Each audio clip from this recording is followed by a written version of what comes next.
है आपका श्री शक्ति कला सेज में। आज का जो वीडियो लेक्चर होगा उसमें हम अध्ययन करेंगे विद्युत सेल के बारे में। पिछला जो हमारा वीडियो लेक्चर था उसमें हमने अध्ययन कर लिया था कि किस प्रकार से जो प्रतिरोध है उनका श्रेणी क्रम और समांतर क्रम संयोजन में करते हैं। तो आज का हमारा टॉपिक रहेगा, सबसे पहले वो रहेगा विद्युत सेल के बारे में। तो विद्युत सेल क्या होता है उसके बारे में हम अच्छे से अध्ययन करेंगे, ठीक है। और वैसे तो विद्युत सेल के बारे में आपने केमिस्ट्री के अंदर पढ़ा होगा कि विद्युत सेल क्या होता है, फिर भी हम यहाँ पर पढ़ेंगे कि विद्युत सेल क्या होता है, किस प्रकार से यहाँ पर विद्युत वाहक बल होता है वगैरह वगैरह, ठीक है। तो पहले तो बात कर लेते हैं विद्युत सेल होता क्या है। तो विद्युत सेल वे युक्ति है, वे युक्ति जो रासायनिक ऊर्जा को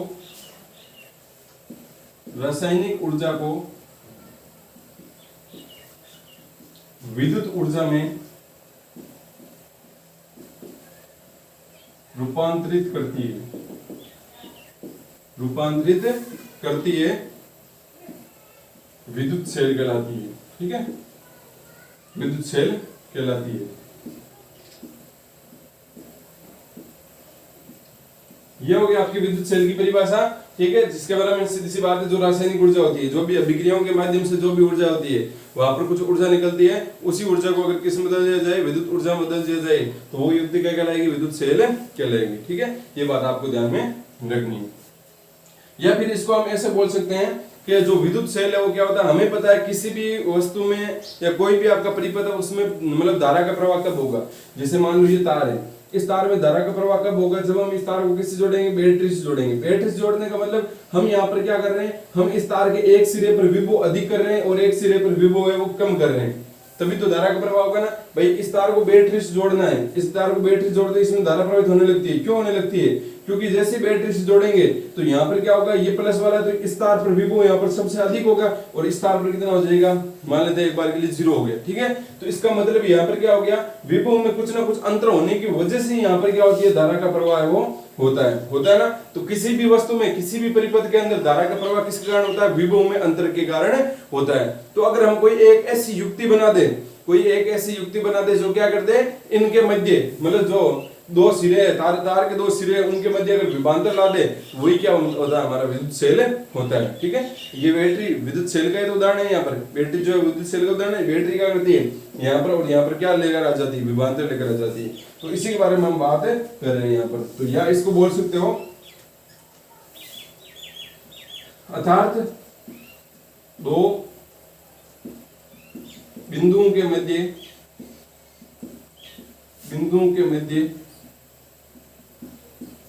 विभवांतर में अंतर लाने वाली युक्ति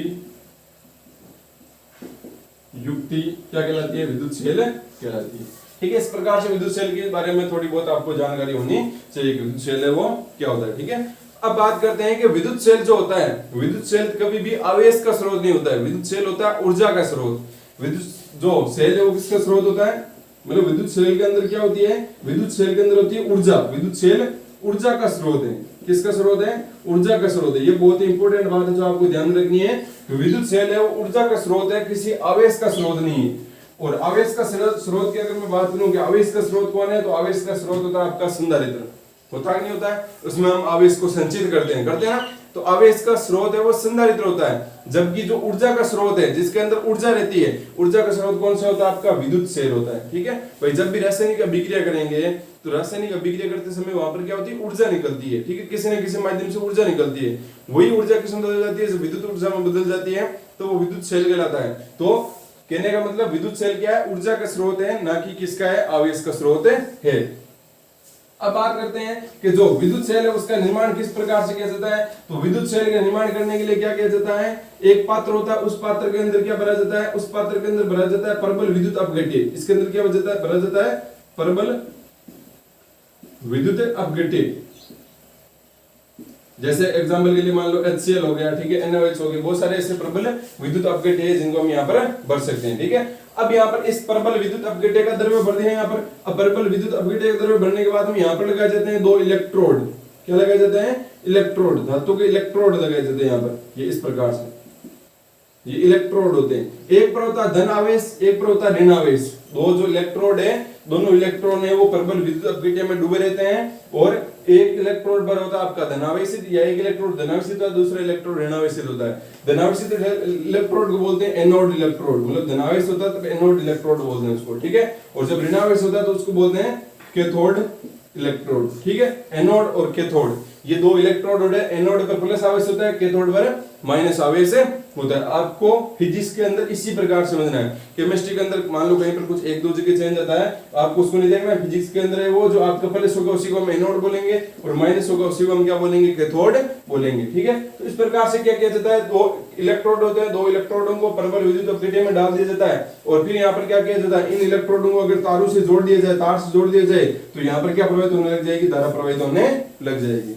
क्या प्रवाहित होने लगेगी, धारा प्रवाहित होने लगेगी। कैसे प्रवाहित कैसे होती है कि यहाँ पर क्या होता है, जैसे HCl डाला हमने, ठीक है। अब HCl डालेंगे तो यहाँ पर क्या होगा, H प्लस और Cl माइनस। अब यहाँ पर देखो Cl के ऊपर ये आयनों में तो टूट जाएगा, इतना तो पता है, वैद्यव्य के रूप में यहाँ पर डालेंगे तो आयनों में टूट गया, H प्लस और Cl माइनस के रूप में रहेगा।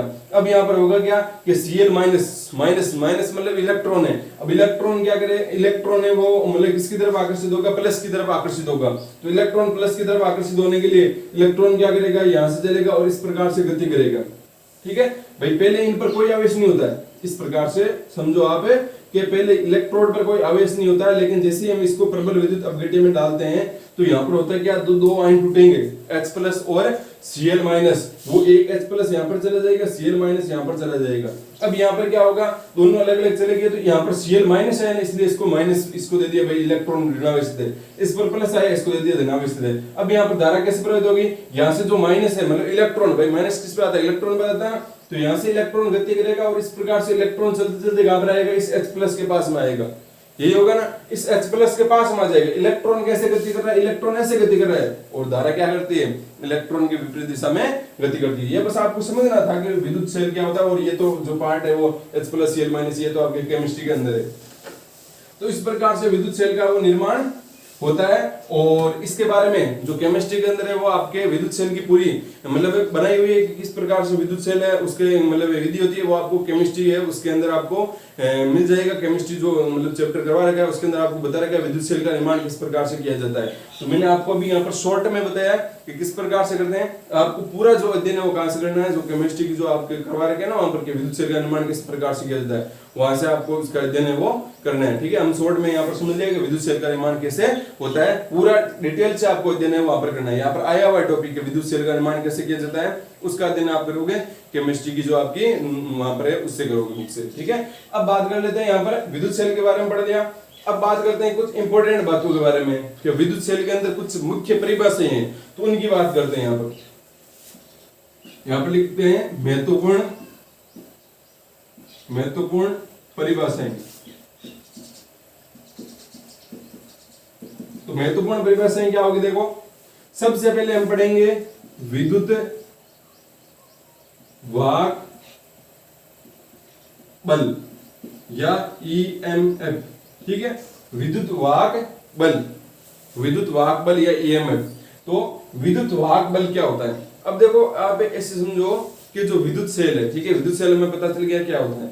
अब विद्युत सेल के अंदर ये विद्युत वाहक बल क्या है, ठीक है। एक दो आगे और चीज आएगी, तो सारी चीजें जो आपने पढ़ रखी है ना वही पीछे वाली चीजें होंगी, बस यहाँ पर थोड़ा सा उनके नाम में परिवर्तन कर दिया हमने, ठीक है। जैसे विद्युत वाहक बल है, तो विद्युत वाहक बल किसको बोलेंगे, विद्युत वाहक बल बोलेंगे हम विभव को। किसको बोलेंगे, विभव को। विभव क्या होता है आपका, विद्युत वाहक बल होता है। विभव को क्या कहते हैं हम, विद्युत वाहक बल कहते हैं। अब विभव की परिभाषा आपने पढ़ी है, क्या पढ़ी है कि एकांक धनावेश को, विभव की परिभाषा क्या होती है, एकांक धनावेश को एक बिंदु से दूसरे बिंदु तक ले जाने में किया गया कार्य क्या कहलाता है, आपका विभव कहलाता है, कहलाता है ना। वो एक बिंदु से दूसरे बिंदु की बात हो रही तो विभवांतर हो जाएगा, अनंत से किसी की बात हो रही तो विभव हो जाएगा, ठीक है। तो यहाँ पर विद्युत वाहक बल क्या होगा, तो विद्युत वाहक बल में भी कोई अंतर नहीं है, वो ये होगा कि एकांक धनावेश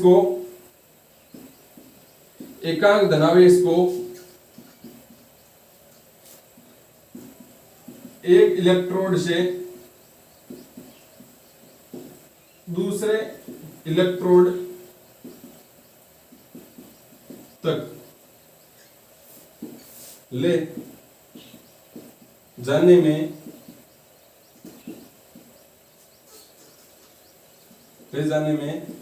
विद्युत सेल द्वारा किया गया कार्य विद्युत वाहक बल कहलाता है या ईएमएफ कहलाता है। कोई अंतर है क्या इसमें? कोई अंतर नहीं दिख रहा है मेरे को। क्या है उसमें भी हम क्या पढ़ते थे कि एकांक धनावेश को एक बिंदु से दूसरे बिंदु तक ले जाने में जो कार्य किया जाता है वो विभवांतर कहलाता था। अब यहाँ पर क्या है कि एकांक धनावेश को एक इलेक्ट्रोड से दूसरे इलेक्ट्रोड तक जो ले जाने में विद्युत सेल, अब यहाँ पर कार्य कौन करेगा? सीधी सी बात है, जो विद्युत सेल है उसके पास में ऊर्जा है, भाई विद्युत सेल है उसी के पास में ऊर्जा है, तो कार्य भी कौन करेगा? हम कोई से अन्य माध्यम से तो कर नहीं सकते कार्य करना किसको है? विद्युत सेल को कार्य करना है, तो विद्युत सेल जो कार्य करेगा वो क्या कहलाता है? आपका विद्युत वाहक बल कहलाता है। या फिर इसको एक परिभाषा के रूप में और लिख सकते हैं कि जो विद्युत सेल है वो क्या देगा? आवेश को ऊर्जा देगा। विद्युत सेल क्या करेगा? आवेश को ऊर्जा देगा, ठीक है, क्योंकि मतलब विद्युत धारा प्रवाहित करने के लिए किसकी आवश्यकता होती है? ऊर्जा की आवश्यकता होती है। भाई इलेक्ट्रॉन को गति करवाना है तो इलेक्ट्रॉन किसकी आवश्यकता होगी? ऊर्जा की आवश्यकता होगी। बिना ऊर्जा के इलेक्ट्रॉन गति नहीं करेगा, और गति नहीं करेगा तो धारा प्रवाहित नहीं होगा। अगर हमारे को परिपथ के अंदर धारा प्रवाहित करनी है तो इसका मतलब क्या करना पड़ेगा? ये मान लो एक परिपथ है, इसके अंदर अगर हमें धारा प्रवाहित करनी है तो यहाँ पर हमने एक विद्युत सेल लगाया। इस विद्युत सेल में क्या होगा? अगर धारा प्रवाहित करनी है तो यहाँ पर जो इलेक्ट्रॉन होगा उस इलेक्ट्रॉन को हमारे को क्या देनी पड़ेगी? ऊर्जा देनी पड़ेगी। बिना ऊर्जा की ये गति नहीं करेगा। तो यहाँ पर ऊर्जा दे कौन रहा है? ऊर्जा दे रहा है आपका विद्युत सेल। कौन दे रहा है? विद्युत सेल। तो विद्युत सेल जब ऊर्जा देगा तो आवेश एक बिंदु से दूसरे बिंदु तक जाएगा, इस बिंदु से इस बिंदु तक जाएगा। अगर हमारी ये तार है तो इसका मतलब इस बिंदु से इस बिंदु तक जाने में जो विद्युत सेल द्वारा किया गया कार्य किया जाता है उसी को हम क्या बोलते हैं? विद्युत वाहक बल बोलते हैं। ठीक है, ये बात आपको ध्यान में रखनी है कि विद्युत वाहक बल है वो क्या होता है। ठीक है, समझ में आ गया होगा विद्युत वाहक बल की परिभाषा। बिल्कुल आपका जो भी उसी की तरह है, बस यहाँ पर थोड़ा सा परिवर्तन किया हमने, और कुछ परिवर्तन नहीं किया। ये हो गया आपका विद्युत वाहक बल या ईएमएफ।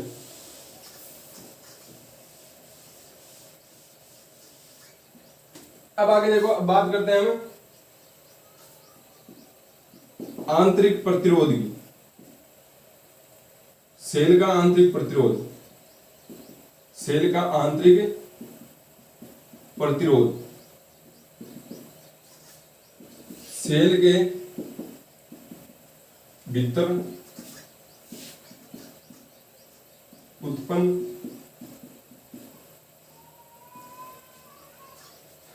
सेल के भीतर उत्पन्न, सॉरी ऐसे लिखते हैं, सेल के भीतर धारा के मार्ग में आने वाली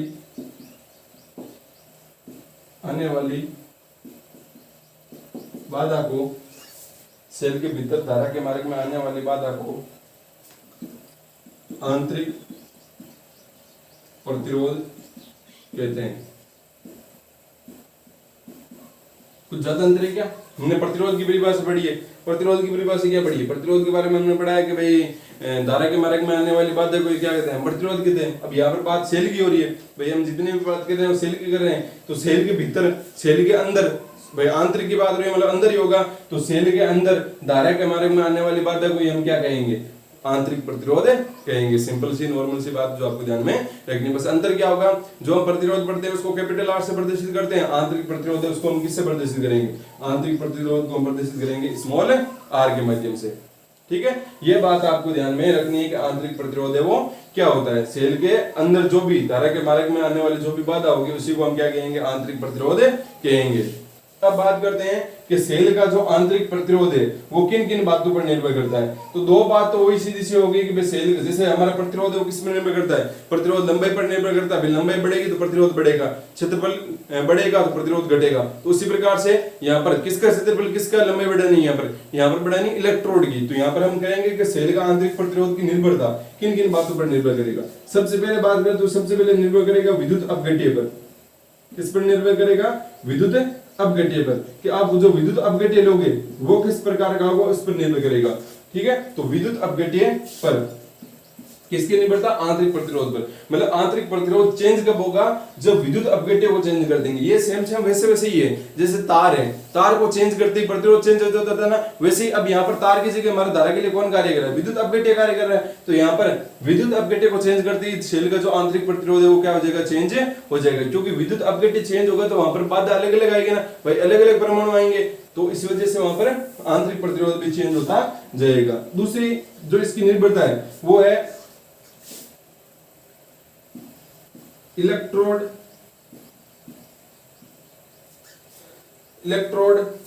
की दूरी पर। इलेक्ट्रोड की दूरी पर मतलब इलेक्ट्रोड के बीच में अगर दूरी ज्यादा, भाई हमने पढ़ा है कि प्रतिरोध क्या होता है आपका? लंबाई के समानुपाती होता है। तो मतलब लंबाई बढ़ेगी तो प्रतिरोध बढ़ेगा। इसका मतलब इलेक्ट्रोड के मध्य अगर दूरी ज्यादा होगी तो मतलब आंतरिक प्रतिरोध भी है वो क्या होगा? आपका ज्यादा होगा। तीसरी जो बात है वो है इलेक्ट्रोड के पृष्ठीय क्षेत्रफल पर। पृष्ठीय क्षेत्रफल पर। और चौथा जो है वो है इलेक्ट्रोड के विद्युत अपघट्य में डूबे हुए भाग पर। इलेक्ट्रोड के विद्युत अपघट्य में ये चार बातें हैं वो आपको ध्यान में रखनी है। ये इंपोर्टेंट है। यहाँ पर क्वेश्चन भी आ सकता है कि जो सेल का जो आंतरिक प्रतिरोध है वो किन किन बातों पर निर्भर करता है। बिल्कुल आसान। यहाँ पर दो तो वही होगी, सीधी सी बात है कि जैसे हमारा प्रतिरोध निर्भर करता है लंबाई पर, प्रतिरोध निर्भर करता है क्षेत्रफल पर, उसी प्रकार से यहाँ पर जो आंतरिक प्रतिरोध है वो भी निर्भर करेगा किस पर? लंबाई पर। किसके लंबाई पर? इलेक्ट्रोडों की दूरी पर। मतलब इलेक्ट्रोड की कितनी मध्य की दूरी है, कितनी उनके बीच में लंबाई है, उस पर निर्भर करेगा। और इलेक्ट्रोड के पृष्ठीय क्षेत्रफल मतलब पृष्ठीय क्षेत्रफल, अगर मान लो इलेक्ट्रोड को बड़ा बनाएंगे, इलेक्ट्रॉन बड़ा होगा, ठीक है, तो इसका मतलब क्या होगा? इलेक्ट्रॉन जितना बड़ा होगा उतना ही उसका क्या होगा? क्षेत्रफल ज्यादा। जितना क्षेत्रफल ज्यादा उतना ही आंतरिक प्रतिरोध है वो कम होगा। ये बात आपको ध्यान में रखनी है। अब यहाँ पर बात करते हैं दो, पहले तो बात कर ले भाई विद्युत अपघट्य पर निर्भर करेगा। चौथी बात है इलेक्ट्रोड के विद्युत अपघट्य में डूबे हुए भाग पर के जो आपका विद्युत अपघट्य है, तो इस विद्युत अपघट्य के अंदर इलेक्ट्रोड का कितना भाग है वो डूबा हुआ है। अगर इस प्रकार से यहाँ पर भाग है वो ज्यादा कम डूबा हुआ है, तो इसका मतलब अगर हम इसको ऊपर नीचे करेंगे तो यहाँ पर क्या होगा? यहाँ पर भी परिवर्तन होगा। मतलब अगर इस दूरी को भी चेंज करेंगे तब यहाँ पर जो आंतरिक प्रतिरोध है वो क्या होगा? आपका चेंज होगा। ठीक है, तो इस प्रकार से जो सेल का जो आंतरिक प्रतिरोध है वो चार बातों पर निर्भर करता है, जो आपको अच्छे से वो ध्यान में रखनी है। कोई नहीं यहाँ पर कोई बात नहीं है, बस हमने थोड़ा सा इसको परिवर्तित किया है। ठीक है, जैसे विद्युत वाहक बल है वो भी आपका विभव ही है, जो आपका आंतरिक प्रतिरोध है वही क्या आपका प्रतिरोध है। बस यहाँ पर हम सेल को लेकर वो अध्ययन कर रहे हैं, और सेल है उसके अंदर सेल का निर्माण होगा इलेक्ट्रोड से। दो इलेक्ट्रोड जो होंगे वही इलेक्ट्रोड है हमारे मतलब जो यहाँ पर मेन मुख्य है। ठीक है, उन्हीं को हम ध्यान में रखते हुए अध्ययन ये कर रहे हैं ये सारी बातें। अब यहाँ पर जैसे यहाँ पर लंबाई पर निर्भर कर रहा है, इस पर निर्भर कर रहा है, तो यहाँ पर प्रतिरोध निकालते हैं कि सेल का आंतरिक प्रतिरोध क्या होगा। ऐसे तो हमने निकाला, फिर भी यहाँ पर देखो लंबाई पर कैसे निर्भर करेगा वो निकाल लेंगे नहीं अभी। तो जो स्मॉल आर है वो समानुपाती होता है एल के। भाई अभी हमने देखा ना कि इलेक्ट्रोड की दूरी की क्या होता है, वो इलेक्ट्रोड की दूरी पर निर्भर करता है, और इलेक्ट्रोड की दूरी पर कैसे निर्भर करता है? लंबाई के समानुपाती। मतलब इलेक्ट्रोड की दूरी मध्य जितनी ज्यादा होगी प्रतिरोध जो आंतरिक प्रतिरोध है उतना ही ज्यादा होगा। फिर बात करेंगे कि जो सेल का आंतरिक प्रतिरोध है वो आपका व्युत्क्रमानुपाती होगा क्षेत्रफल के। किसके व्युत्क्रमानुपाती होगा? क्षेत्रफल के। किसके क्षेत्रफल के?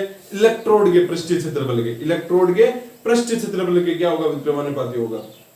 जैसे वहां पर जो हमारा कैपिटल आर होता था वो किसके होता था? वो तार के अनुप्रस्थ काट के क्षेत्रफल के क्या होता था? समानुपाती होता था। और यहाँ पर जो आंतरिक प्रतिरोध है वो इस इलेक्ट्रोड के पृष्ठीय क्षेत्रफल के व्युत्क्रमानुपाती है। अब इन दोनों को जब साथ मिलाएंगे, साथ में लिखेंगे क्या लिखेंगे? आर समानुपाती होता है एल अपॉन ए। जब भी समानुपाती हटेगा चिन्ह तो यहाँ पर आएगा नियतांक, यहाँ पर आएगा आर बराबर के एल अपॉन ए, जहां पर जो के है वो एक नियतांक है, नियतांक है जो विद्युत अपघट्य की प्रकृति पर निर्भर करता है।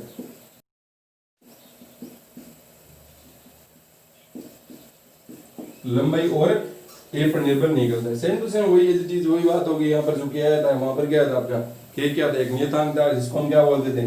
विशिष्ट प्रतिरोध या फिर प्रतिरोधकता। और जो प्रतिरोधकता है वो केवल और केवल किस पर निर्भर करती है? पदार्थ की प्रकृति पर। भाई तार अगर हमने चेंज किया तभी वहां पर प्रतिरोधकता चेंज होगी, लंबाई और क्षेत्रफल पर निर्भर नहीं करेगी। प्रतिरोध को ताप परिवर्तित करके हम कर सकते हैं, वो सारा हमने अध्ययन किया ना, प्रतिरोधकता की निर्भरता, धातु, धातु, उपधातु, अर्धचालक, उनके सब के बारे में हमने देखा था, वहां पर ग्राफ भी बनाए थे, रो और टी के मध्य ग्राफ नहीं। तो ताप को परिवर्तित करके हम प्रतिरोधकता को परिवर्तित कर सकते हैं। लेकिन अगर इस फॉर्मूले के अनुसार देखें तो यहाँ पर जो प्रतिरोधकता होती थी वो लंबाई और क्षेत्रफल पर बिल्कुल भी निर्भर नहीं करती थी। उसी प्रकार से यहाँ पर भी क्या होगा, जो कि एक नियतांक है, अब इसको कोई स्पेसिफिक कोई नाम नहीं है, हम क्या बोलेंगे कि एक नियतांक है जो केवल किस पर निर्भर करेगा, विद्युत अपघट्य की। जैसे वहां पर तार हमारा पदार्थ होता है, वैसे यहाँ पर विद्युत अपघट्य हमारा पदार्थ है, तो हम बोल देंगे विद्युत अपघट्य की प्रकृति पर निर्भर करता है। ठीक है, ये इंपॉर्टेंट बात है जो आपको ध्यान में रखनी है। इस प्रकार से आप मान लो कभी आप आंतरिक प्रतिरोध आपको पूछा है, लंबाई दे दी है कि भाई सेल के इलेक्ट्रोडों के मध्य दूरी इतनी है, इलेक्ट्रोड का पृष्ठ क्षेत्रफल इतना है और जो नियतांक है वो इतना है, तो आप वो आंतरिक प्रतिरोध ज्ञात करो। तो इस फॉर्मूले की सहायता से आंतरिक प्रतिरोध आप ज्ञात कर सकते हो जब लंबाई और क्षेत्रफल दे रखा है। नहीं तो हम इसे तो ज्ञात करेंगे अगर आपको विभव दे दिया, मतलब विद्युत आवेश बल दे दिया, फिर कैसे ज्ञात करेंगे, ये बात आपको समझनी है। ठीक है, अब ये हो गया सेल का आंतरिक प्रतिरोध। क्या हो गया, सेल का आंतरिक प्रतिरोध। अब सेल का आंतरिक प्रतिरोध हमने लिख दिया, तो अब इसको प्रदर्शित कैसे करेंगे वो देखते हैं। यहाँ पर अभी तक हमने दो महत्वपूर्ण परिभाषा पढ़ी थी, कौन कौन सी, विद्युत आवेश बल, एकांक धनावेश को एक इलेक्ट्रोड से दूसरे इलेक्ट्रोड तक ले जाने में जो विद्युत सेल द्वारा किया गया कार्य वही क्या होता है, आपका विद्युत वाहक बल होता है, ये ईएमएफ होता है। अब यहाँ पर देखो सेल को कैसे प्रदर्शित करते हैं, सेल को हम यहाँ पर प्रदर्शित करेंगे इस प्रकार से।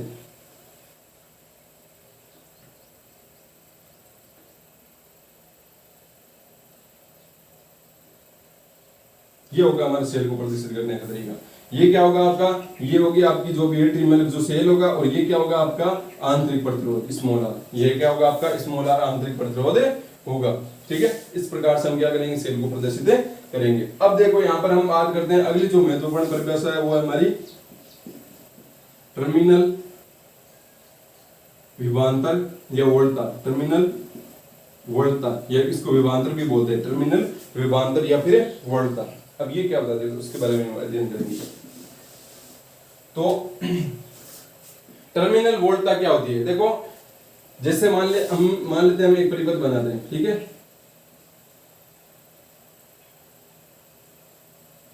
ये सेल बनाया हमने। ठीक है,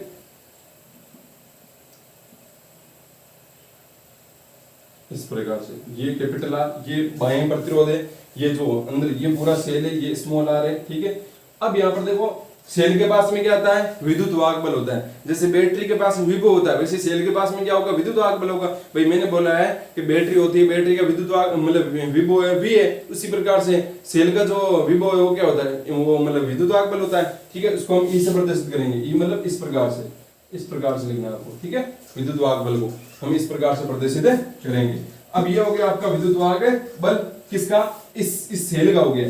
ये जो स्मॉल आर है वो क्या है, इस सेल का आंतरिक प्रतिरोध। किसके कारण उत्पन्न होता है, सेल का आंतरिक प्रतिरोध। सेल के अंदर जो विद्युत अपघट्य भरा जाता है, तो विद्युत अपघट्य में कुछ ना कुछ परमाणु होते हैं, तो वहां पर जो इलेक्ट्रॉन गति करते हैं, तो उन इलेक्ट्रॉन को गति करने में वहां पर क्या होती है, वहां पर कुछ बाधा उत्पन्न हो जाती है। उसी कारण से सेल के अंदर क्या उत्पन्न हो जाता है, एक आंतरिक प्रतिरोध उत्पन्न हो जाता है। भाई विद्युत अपघट्य होगा तो वहां पर इलेक्ट्रॉन को एक इलेक्ट्रोड से दूसरे इलेक्ट्रोड में जाना है, तो एक से दूसरे इलेक्ट्रोड में अगर जाना है उसको, तो वहां पर से जो इलेक्ट्रॉन के मार्ग में कुछ ना कुछ क्या आ जाएगा, आपकी बाधा आ जाएगी। इस वजह से वहां पर क्या होगा, यहाँ पर कुछ ना कुछ आपकी क्या रहेगी, मतलब बाधा आती है, यहाँ पर सेल का आंतरिक प्रतिरोध उत्पन्न हो जाएगा।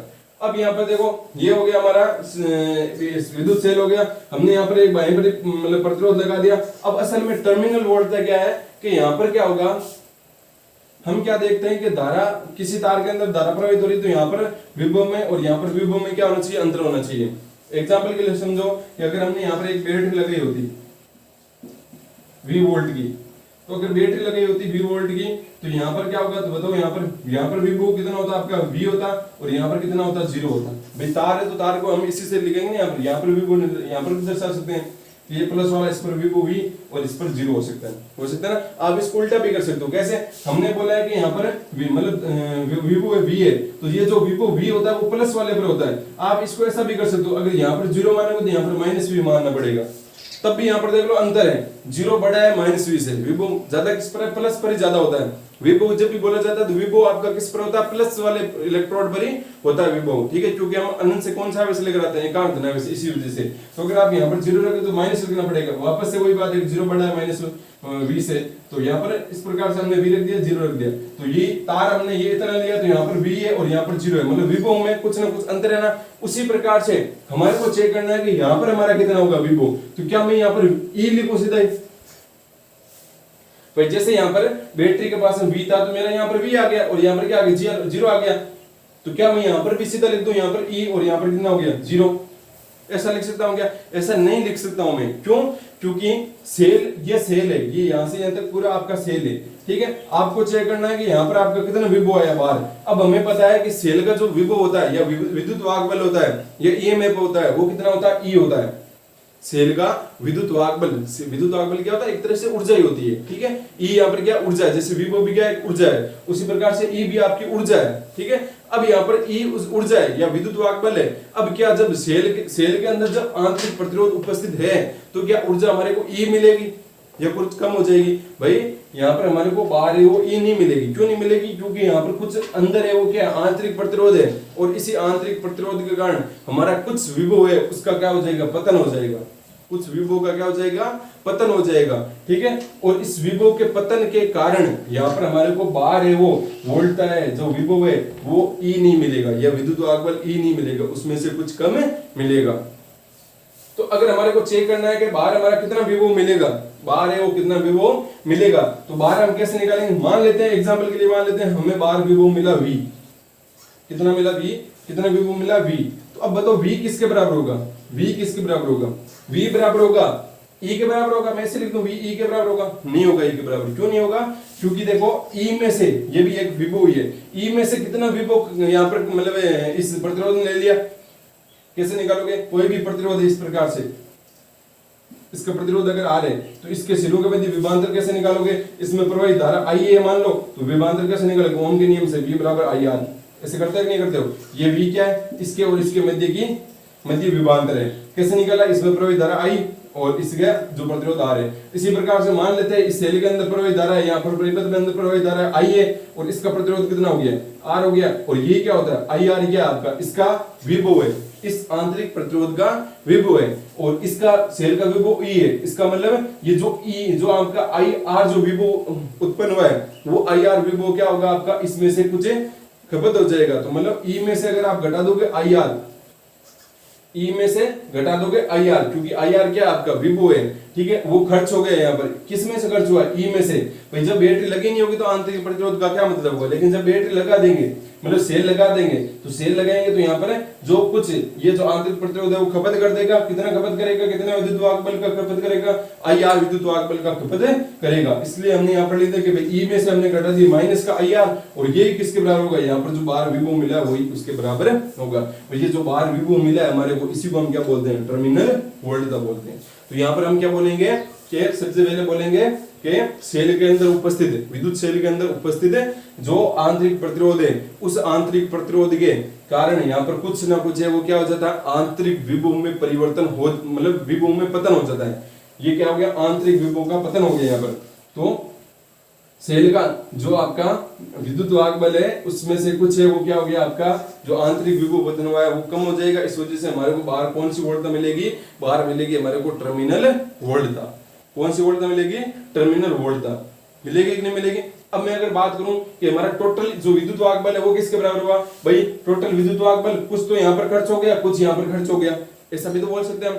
भाई ये मानो आप जब यहाँ पर बैटरी के पास में कोई भी विद्युत वाहक, ये सारी चीजें कब आई? एग्जाम्पल के लिए मानो ये सारी चीजें कब आई? जब हमने इसको सेल को विद्युत वाहक बल कितना दिया? E दिया ना, यहाँ पर विद्युत वाहक बल E दिया, तभी ये सारी चीजें यहाँ पर एक्टिव हुई ना। तो जब हमने इसको विद्युत वाहक बल E दिया, ऐसे एग्जाम्पल के लिए मान लो हमने इसको ऊर्जा दी 5 जूल। कितनी ऊर्जा दी? 5 जूल ऊर्जा दी। या चलो ऊर्जा को थोड़ा वोल्ट में लो, इसको हमने दिया कितना वोल्ट दिया? 5 वोल्ट दिया। कितना वोल्ट दिया?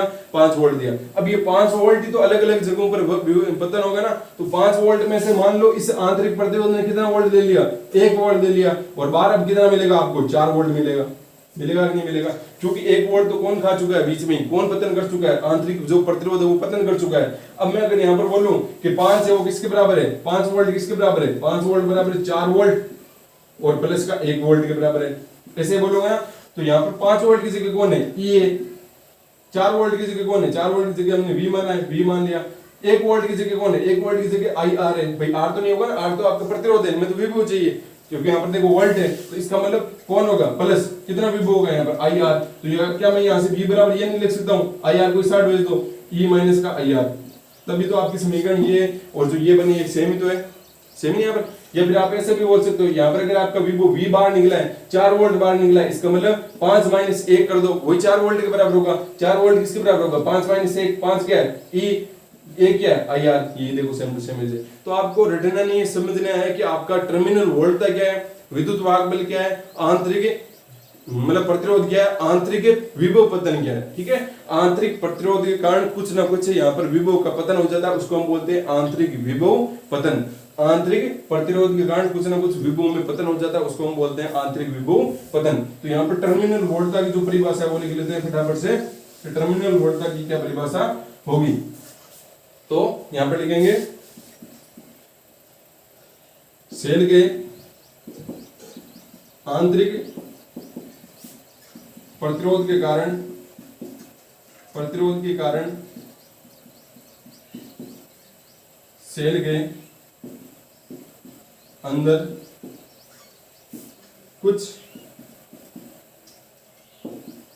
विभव में पतन हो जाता है, इस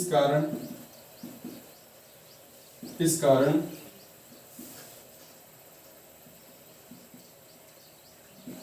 बाह्य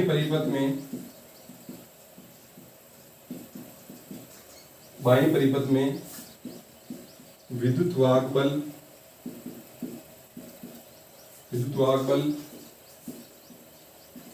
E नहीं मिलता है,